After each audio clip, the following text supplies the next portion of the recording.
ஓய்வூதியம் என்பது கருணை அல்ல, இது பணியாளர்களின் சட்டப்பூர்வ உரிமை. ஓய்வூதியம் வழங்க இனி தாமதிக்க முடியாது. இதை கல்கத்தா உயர் நீதிமன்றம் மிக உறுதியாக தெரிவித்துள்ளது. தொழில்நுட்ப கோளாறுகள் ஒரு காரணமாக இருக்க முடியாது. ஹூக்ளி சின்சுரா நகராட்சியின் நிர்வாகத் தவறால் 148 ஓய்வு பெற்ற குரூப் டி தொழிலாளர்களுக்கு ஓய்வூதியம் வழங்குவதில் தாமதம் ஏற்பட்டது.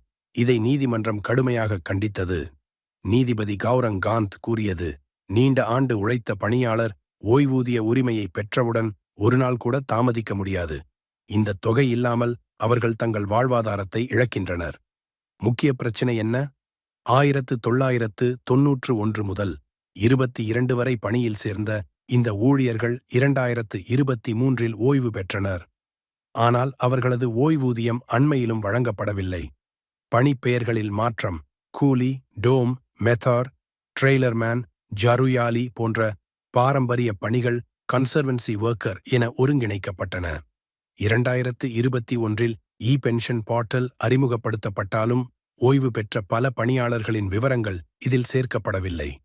இதுவே தாமதத்திற்கு காரணம் என நகராட்சி தெரிவித்தது. நீதிமன்றத்தின் தீர்ப்பு. நகராட்சிக்கு கேள்வி, ஏன் 148 தொழிலாளர்கள் பட்டியல் இல்லை? நீதிமன்ற உத்தரவு.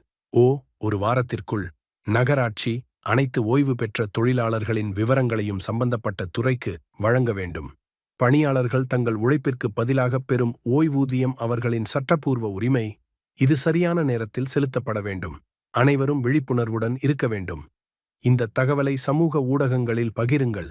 இது பலருக்கும் பயனுள்ளதாக இருக்கும். இந்த வீடியோ பிடித்திருந்தால் டெய்லி ராக் 1 சேனலை சப்ஸ்கிரைப், லைக் செய்யுங்கள். நன்றி, வணக்கம்.